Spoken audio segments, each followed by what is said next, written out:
EVM machine पर फिर लगे आरोप। राजस्थान मध्य प्रदेश में क्या हुआ है मतदान में घोटाला।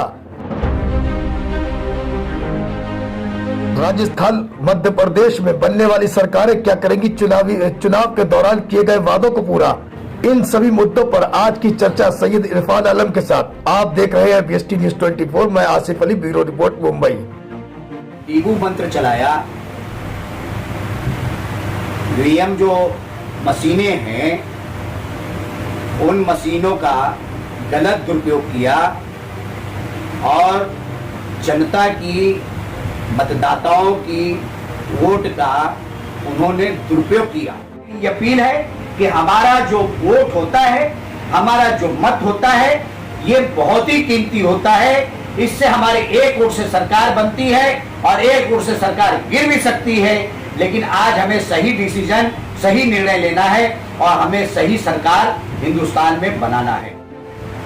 और आदरणीय राहुल गांधी जी ने भारत जोड़ो यात्रा जो अभियान चलाए, उस यात्रा से पूरे हिंदुस्तान में कि जितने भी भारतीय नागरिक हैं और पूरी जनता कांग्रेस पार्टी को दिलोजान से मानती थी और राहुल जी को उन लोगों ने काफ़ी बधाइयाँ भी दिया। और 2 राज्य की जो बात आ रही है, इन 2 राज्य में भी कांग्रेस पार्टी की ही सरकार होती थी। ये तो हमारे देश के प्रधानमंत्री जी और एक बाबा बैठे उत्तर प्रदेश में, इन लोगों ने जो नींबू मंत्र चलाया, ईवीएम जो मशीनें हैं उन मशीनों का गलत दुरुपयोग किया और जनता की, मतदाताओं की वोट का उन्होंने दुरुपयोग किया। कांग्रेस मध्य प्रदेश और राजस्थान और तेलंगाना में जीती थी, लेकिन आज हमारे कांग्रेस के नेतागण की गलती से, इनकी दोगलेबाजी की वजह से, बीजेपी वालों की दोगलेबाजी की वजह से और मुसलमानों के बने हुए ठेकेदार आवेशी, उन्हें अगर कहा जाए तो बड़ा भाई मोदी है और छोटा भाई आवेशी हैं, वो भी कम कोई आरएसएस से नहीं है और मुसलमानों के नाम पे सिर्फ ये वोट लेते हैं और अपने घर को चलाते हैं और देश के बारे में, गौर गरीब जनता के बारे में, अल्पसंख्यक के बारे में कोई ये विचार करते नहीं हैं। लेकिन अल्पसंख्यक का नाम लेकर के हमारे उलमाओं को यूज किया जाता है। हमारे उलमा इस बात को सोचना चाहिए, इस पे विचार करना चाहिए कि हमें जो आज से कुछ दिनों के पहले कांग्रेस की सरकार थी वो फायदेमंद थी, जनता के हित में थी, देश के हित में थी, या आज की जो सरकार चल रही है वो देश के हित में है। आपको एक जानकारी दे दूं, मुंबई महाराष्ट्र के अंदर भारतीय जनता पार्टी से जुड़ी हुई एक शिंदे सरकार है। अब ये 1 घंटे का जन्म हुआ बच्चे का भी इन लोगों ने पीएम कराते हैं। ये कल वाकया आपको बता दूं कूपर हॉस्पिटल का है। 1 घंटे का जन्म लिया हुआ बच्चे का भी पीएम कराने का ये मुद्दा करते हैं और गरीबी इस हिसाब से जा रही है कि जिसका कोई अंदाजा लगाया नहीं जा सकता है।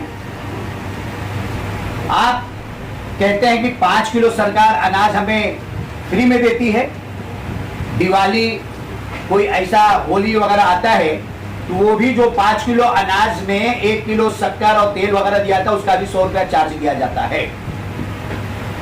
आज जितने वादे भारतीय जनता पार्टी ने मध्य प्रदेश में और राजस्थान में किया है, वो वादे एक भी पूरा नहीं होगा।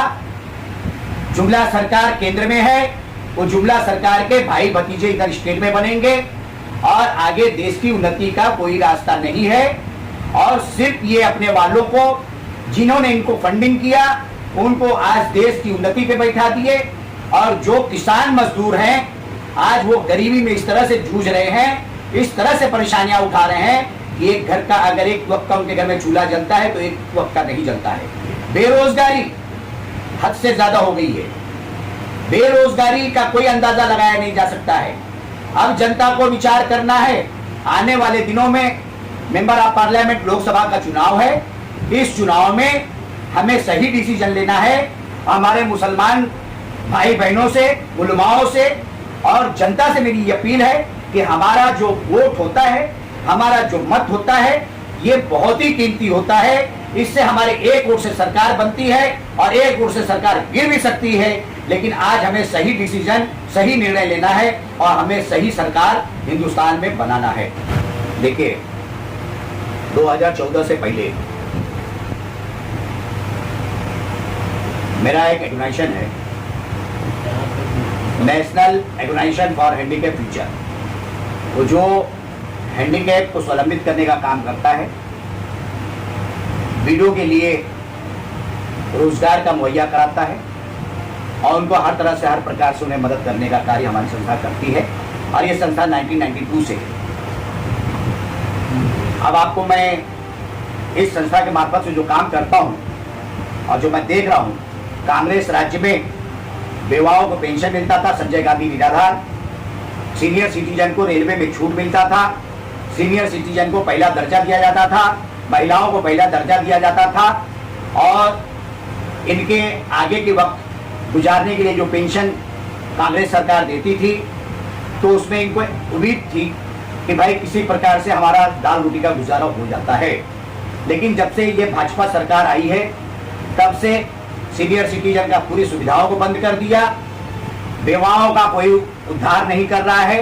रोजगार में ना हमारी अपाहिजों के लिए भी मैंने देखा, जरूरतमंदों को पूरा नहीं कर रहा है। आज मैं एक बात कहता हूं,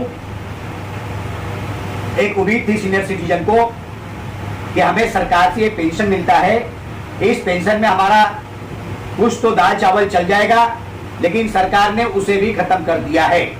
जिस घर में सीनियर सिटीजन है, उस घर में लड़का जो है, बहुत से ऐसे भी हैं जो कि बेरोजगार हैं, रोजगार से परेशान हैं और अपने माँ बाप की पूरी खिदमत नहीं कर पा रहे हैं। और दूसरी बात यह है, कुछ नालायक तरह से भी हो जाते हैं। आज वो सीनियर सिटीजन किस आधार पे जाएंगे और कहाँ पे जाएंगे? सीनियर सिटीजन को जिंदा रहते ही भाजपा सरकार ने उनका क्रियाक्रम कर दिया है, उनकी खात्मा कर दी है और कांग्रेस सरकार आएगी। मैं विश्वास के साथ ये कहता हूँ, कांग्रेस सरकार केंद्र में आई तो संजय गांधी निराधार मार्फत, संजय गांधी स्वावलंबन योजना मार्फत जिसे पहले देती थी, और आज भी उस चीज को मुहैया कराएगी और सीनियर सिटीजन इन लोगों को पूरा महत्व मिलेगा। इनका पेंशन भी चालू रहेगा और रेलवे वगैरह का